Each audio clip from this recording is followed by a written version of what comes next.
Imagine this. You're sitting in your cozy living room, the sunlight streaming through the window, and your grandchild walks in. You open your arms for a hug, expecting that warm, familiar embrace. Instead, they hesitate, wrinkle their nose, and mutter, "Grandma, why do you smell weird?" That single sentence cuts deeper than a knife. It's not just about odor, it's about losing a connection you've cherished for years. This isn't fiction, it's the reality for millions of seniors worldwide, like 68-year-old Nancy Miller, whose story we'll explore today. But here's the kicker, 99% of people over 60 don't even realize they carry this old age smell, while everyone around them notices. Today, I'm diving into a topic that's rarely discussed openly, a scent that isolates, embarrasses, and steals joy. Stick with me, because by the end of this, you'll not only understand why this happens, but also discover simple, science-backed fixes to reclaim your confidence and those precious family moments. Let's unravel this mystery together. The video, narrated by Dr. Henry Thompson, a 77-year-old geriatric specialist, reveals a startling truth.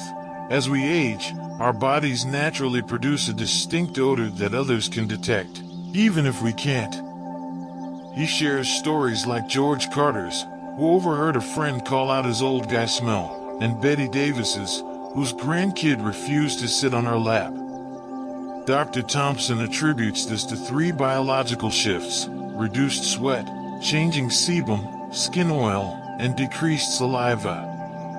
Less sweat traps toxins on the skin, feeding bacteria. Sebum develops a compound called nonenal, peaking after 50, which gives off that telltale whiff. And less saliva leads to dry mouths, fostering bacteria and bad breath. His solution? Wash 3 key spots, skin folds, hairy areas, and sweaty zones, for 3 minutes daily, alongside habits like drinking warm water, walking in the sun, and tweaking diet and hygiene. Now, let's expand on this. The video's core message is compelling. Aging doesn't have to mean isolation due to smell. But I'd argue it's not just about biology, it's about perception and relationships. Society often shies away from discussing personal odor with seniors, leaving them in the dark. Dr. Thompson's approach is practical: scrub specific spots, hydrate, move, but it's also a call to awareness. I appreciate his no-nonsense style, yet I wonder, why hasn't this been mainstream knowledge? My take is that we're too polite or embarrassed to address it, which only deepens the problem. The video's strength lies in its simplicity, but it could dig deeper into emotional impacts and cultural attitudes toward aging. Odor isn't just a physical issue, it's a social and emotional one. When your grandkid avoids you, it's not just their nose reacting, it's a fracture in trust and intimacy. I've seen this firsthand. My neighbor, Mr. Patel, a spry 70-year-old, once confided in me over coffee.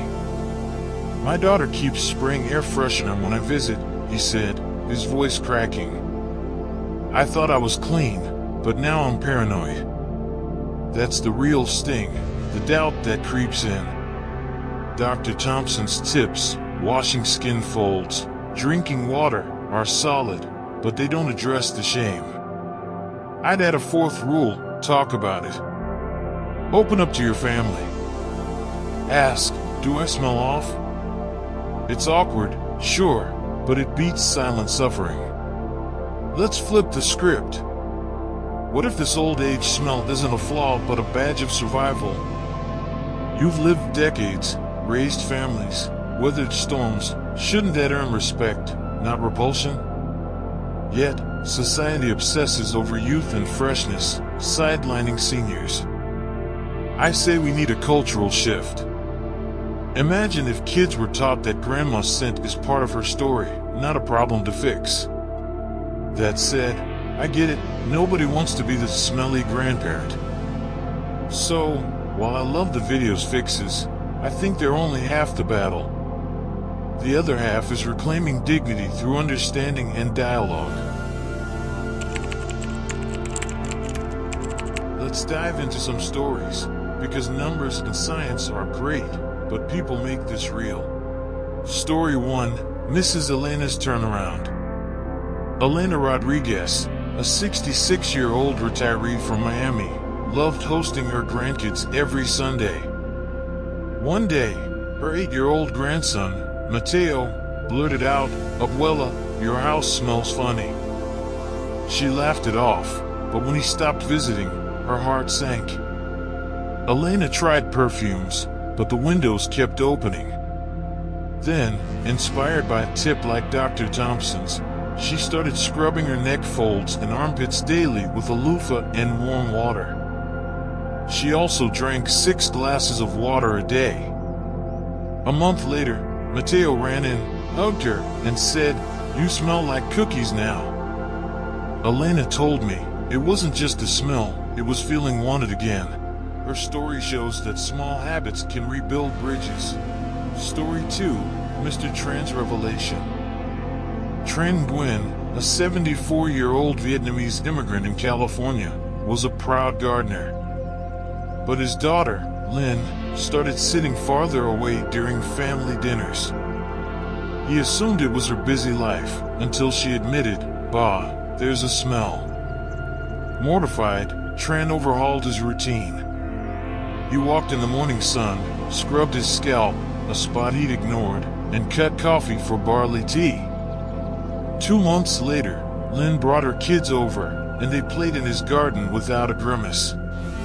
Tran said, "I didn't just lose the smell, I gained their laughter." His journey proves that persistence pays off, even when pride takes a hit. Story 3, My Own Wake-Up Call. Here's a personal one. My aunt, Linda, 69, lived with us growing up. She was my rock, until I hit my teens and noticed a faint musty scent. I never said anything, but I'd dodge her hugs. Years later, I regret that silence. When I stumbled across advice like Dr. Thompson's, I shared it with her. She tried washing her feet thoroughly and airing her room. Last Christmas, I hugged her tight, no hesitation. That smell was gone, but more importantly, I realized I'd let it define her for too long. It taught me, don't wait for others to fix what you can address together. So, what's the takeaway? Aging brings smells, nanino, bacteria, dry mouths, but it doesn't have to steal your life. Dr. Thompson's video nails the fixes: scrub those folds, hydrate, walk, eat smart, clean your deer. But I'll add my own lessons. First, awareness is power. Knowing why this happens lets you fight it. Second, relationships matter more than odors. Talk to your loved ones, don't hide.